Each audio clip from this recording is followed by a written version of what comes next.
You think you're awake. Stop. That's the first lie. Most people will never escape the matrix, not because the gates are locked, but because they sleep while standing. They trade questions for comfort, hunger for content, and they call it living. If that stings, good. Let it wake you. You wake up and your thumb moves first, before thought, before coffee, before breath. That tiny reflex is a declaration.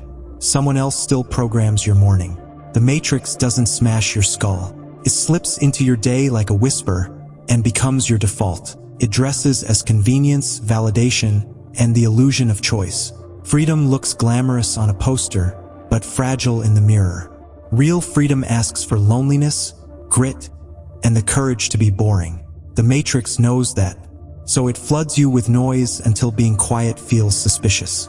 It gives dopamine in small, affordable doses, so you never notice the hunger inside swelling into something enormous and unnamed. Here's the sick part: the matrix doesn't need orders. It offers tiny rewards and you hand it your will. Likes, shares, tension, outrage, all small fires that keep you warm just long enough to never leave the house. You're not a puppet. You're the manufacturer of your own leash. You pick the playlist that drowns the question in your chest. You scroll while your life downloads in the background. You might blame tech, algorithms, elites. Fine, scapegoats are soothing, but the real architecture is deeper. It's belief. The stories you accept become the rails your life runs on. I'm not that kind of person. I don't have time. Tomorrow. Those are not neutral sentences. They're programming commands. Repeat them enough, and they compile into destiny. There will be a night, maybe tonight, when words lose their taste. You look at the ceiling, and the usual comforts are hollow. That gap is the first crack. Don't fill it with noise. That itch is trying to be a teacher. Sit with it. Let the hollow teach you what your answers never could.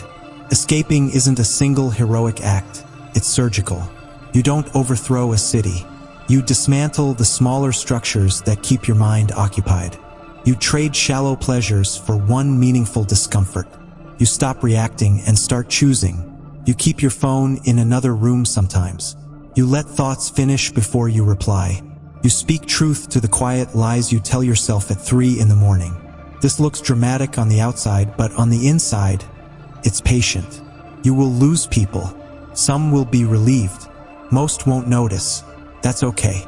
The matrix loves crowds. It thrives on consent. Leaving it feels like betrayal to those still asleep. Expect it. Don't apologize. The cost of staying is your life. The matrix manufactures identity like a brand. Buy, wear, perform, repeat. It sells the illusion that meaning comes from achievement, from the next thing you check off. But meaning is not a product. It's an excavation. You dig through your easy answers until you find the thing that doesn't change when praise stops. There's also a lethal charm to rebellion inside the system. Outrage is currency, and rage is a comfortable suit. The matrix will let you shout loudly, as long as you never learn to be silent. Loudness is performative. Silence is dangerous. Quiet minds don't make for good viewers. They make for hard-to-predict humans. So how do you actually rewrite your code? Start with tiny non-negotiables. Sleep on time. Read uncomfortably. Move in ways that respect your body, not your ego. Make one small promise to yourself and keep it every single day. That ritual is the slow leak that empties the system. Repetition is the wedge. Consistency is the hammer. Practice the brutal honesty of being bored. Boredom strips glamour from distraction and reveals the truth underneath, what you actually want. The matrix mislabels that truth as hard and sells you a softer substitute. Say no to substitutes. Say yes to the awkward, the difficult, the real. You'll feel rage when you notice how easy it would have been to change earlier. That rage is useful not as fuel for performance but as a map. Follow it inward. See where you let yourself off the hook. The less you indulge excuses, the quicker the program unwinds. Don't expect a single escape day. The matrix rewrites itself whenever you learn a new trick. That's the point: vigilance, not victory. Liberation is a practice, not a moment. Some days you'll fall back into old rhythms, and that's part of the climb. The difference between those who wake and those who don't is simple. the awakened get up again, and again, and again. Here's a hard truth. Most people want the idea of rebellion more than the work of it. They want the story of change without the discipline.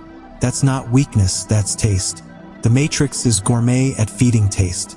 Your job is to starve the taste that wants ease and feed the hunger that wants meaning. You will look different to the people you left behind. That's fine. Most who stay will never understand. They'll confuse your silence with surrender, your focus with arrogance. Let them. Their projection is their safety. Your job isn't to convince them. Your job is to remain honest in the small acts of each day. When you strip away the noise, you discover an odd freedom. The gravity inside you pulls you toward things that feel like truth. It's smaller than your plans, quieter than your ambitions, but heavier. Build around that gravity. Let it be your North Star. It won't be loud, but it will be steady. You'll never completely break the matrix. It evolves, and so will you. The goal isn't final escape. It's the refusal to stay asleep. Wakefulness becomes the rhythm of your life. A kind of poetry that balances rest with resistance, curiosity with discipline. You fail. You stand. You fail better. That pattern, repeated, rewires the mind. If something in this landed like a stone in water, don't mute it with more content. Test it with action. Choose one weird, small promise to yourself today, and keep it until it feels normal. That promise is the first hinge that opens more doors than any playlist, mentor, or viral video ever will. If you want the next piece, a brutal, tactical breakdown of daily rituals that actually dismantle programming, subscribe quietly. Don't do it for the algorithm. Do it because the next choice needs witnesses.